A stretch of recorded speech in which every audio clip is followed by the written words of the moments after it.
नमस्कार दोस्तों, स्वागत है आपका आज के मुख्य समाचारों में। यहां पर आपको देखने को मिलेंगे आज की तमाम बड़ी खबरें मुख्य समाचार ब्रेकिंग न्यूज अपडेट्स के रूप में। चलिए दोस्तों, जान लेते हैं आज की पहली बड़ी खबर। 2000 के नोट को बदलने की मियाद एक हफ्ते बढ़ी। आरबीआई का नया सर्कुलर 7 अक्टूबर तक बैंकों में बदल सकेंगे। पहले 30 सितंबर डेडलाइन थी।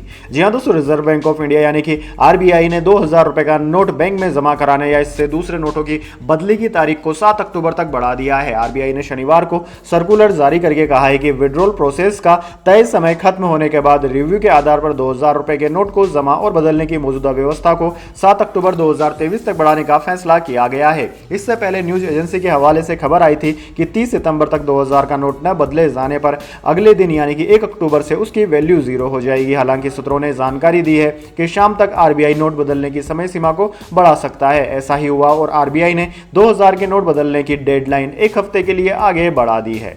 इसके बाद दोस्तों, अगली बड़ी खबर। राहुल गांधी बोले, आरएसएस ने मोदी को हिंसा की जिम्मेदारी दी। एमपी में कहा, जातीय जनगणना के सवाल पर बीजेपी कांपने लगती है। जी हां दोस्तों, कांग्रेस सांसद राहुल गांधी ने कहा है कि प्रधानमंत्री मोदी ओबीसी की सरकार नहीं चलाते। वे दलितों आदिवासियों के लिए भी काम नहीं करते। उनका काम तो ध्यान इधर उधर करने का है, नफरत और हिंसा फैलाने का है। यह काम उन्हें आरएसएस ने सौंपा है। राहुल गांधी शनिवार को मध्य प्रदेश के शाजापुर जिले के पोलाय कला में सभा को संबोधित कर रहे थे। राहुल गांधी कांग्रेस की जन आक्रोश यात्रा में भी शामिल हुए। राहुल गांधी ने कहा कि हिंदुस्तान को 90 अफसर कैबिनेट सेक्रेटरी और secretary of government of India चलाते हैं। ये निर्णय लेते हैं कि पैसा कहां जाएगा, लेकिन इनमें 3 अफसर ही ओबीसी हैं। हिंदुस्तान के पूरे बजट में 5% की भागीदारी ही ओबीसी अफसरों की है, जबकि ओबीसी की आबादी हिंदुस्तान में 50% है। कांग्रेस सांसद ने आगे कहा कि देश के सामने एक ही मुद्दा है, जातीय जनगणना। ओबीसी कितने हैं, उनकी भागीदारी कितनी होनी चाहिए। जब जातीय जनगणना का सवाल उठता है तो बीजेपी के लोग कांपने लग जाते हैं।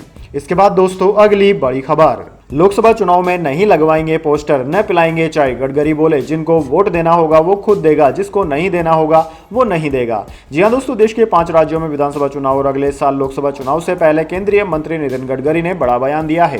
गडकरी का कहना है कि इस बार लोकसभा चुनाव में वो पोस्टर बैनर नहीं लगवाएंगे, न ही चाय पानी पिलाएंगे। उन्होंने आगे कहा कि जिसको वोट देना है वो खुद आकर देगा, जिसको नहीं देना है वो नहीं देगा। गडकरी ने शुक्रवार को महाराष्ट्र के वाशिम में 3 राष्ट्रीय राजमार्ग परियोजनाओं के उद्घाटन के दौरान ये बातें कही। केंद्रीय सड़क परिवहन और राजमार्ग मंत्री और वरिष्ठ भाजपा नेता नितिन गडकरी का कहना है कि मैं चुनाव में रिश्वत नहीं लेता हूं और न ही किसी को ऐसा करने की अनुमति दूंगा, लेकिन मुझे विश्वास है कि मैं ईमानदारी से आप सभी की सेवा कर सकूंगा। इसके बाद दोस्तों, अगली बड़ी खबर। खाना पैक करने के लिए अखबार का इस्तेमाल आपको कर सकता है बीमार। एफएसएसएआई ने वेंडर और कंज्यूमर से की यह अपील।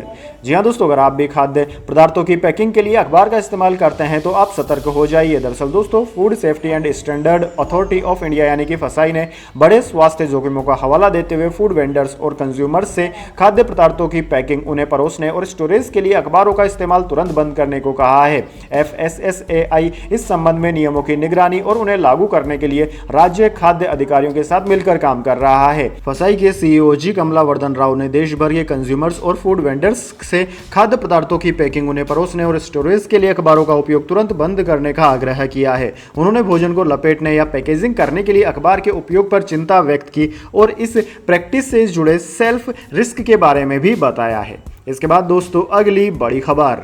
जिहादी भाषण वीडियो देखकर शाहरुख ने की आतंकी वारदात। केरल ट्रेन अग्निकांड में एनआईए की चार्जशीट दाखिल।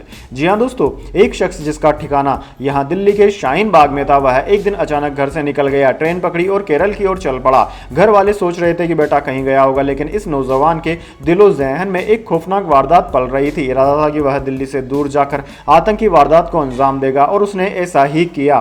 दोस्तों, आपकी जानकारी के लिए बता दें, उसके इरादे कामयाब नहीं हो पाए। शख्स पकड़ा गया, पूछताछ के कई सिलसिले चले और जो खौफनाक बातें सामने आई वो जांच कर रही एनआईए ने इस आधार पर शुक्रवार को चार्जशीट में दाखिल करके बताई। दरअसल दोस्तों, एनआईए ने चार्जशीट में कहा कि शाहरुख सेल्फ रेड क्लोज था, जिहाद करने के इरादे से दिल्ली से केरल गया और आतंकी वारदात को अंजाम दिया। शाहरुख का प्लान था कि वो दिल्ली से दूर आतंकी वारदात को अंजाम देगा और फिर शाहीन बाग आकर नॉर्मल जिंदगी जिएगा। दोस्तों, आपकी जानकारी के लिए बता दें, राष्ट्रीय जांच एजेंसी ने शुक्रवार को केरल ट्रेन आगजनी मामले में एकमात्र आरोपी के खिलाफ चार्जशीट दायर कर दिया है। इस हादसे में एक बच्चे सहित 3 यात्रियों की मौत हो गई थी और 9 अन्य घायल हो गए थे। 27 साल के आरोपी शाहरुख सैफी पर आईपीसी, यूएपीए रेलवे अधिनियम और पीडीपीपी अधिनियम की विभिन्न धाराओं के तहत आरोप लगाए गए हैं।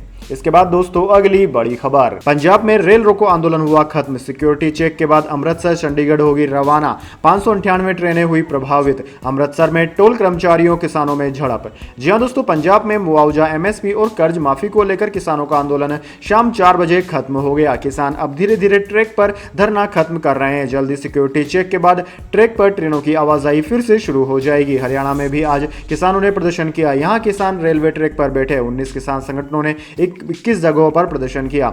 उत्तर रेलवे के फिरोजपुर डिवीजन ने सबसे पहले ट्रेन संख्या 12,412 अमृतसर चंडीगढ़ को रवाना करने की घोषणा की। रेलवे की तरफ से जारी की गई जानकारी के अनुसार इस प्रोटेस्ट के कारण कुल 598 ट्रेनें प्रभावित हुई है, जिनमें से रद्द ट्रेनों की संख्या 376 रही। वहीं शॉर्ट टर्मिनेटेड ट्रेनों की संख्या 79, शॉर्ट ओरिजिनेटेड ट्रेनों की संख्या 46 और परिवर्तित मार्ग से संचालित ट्रेनों की संख्या 70 रही।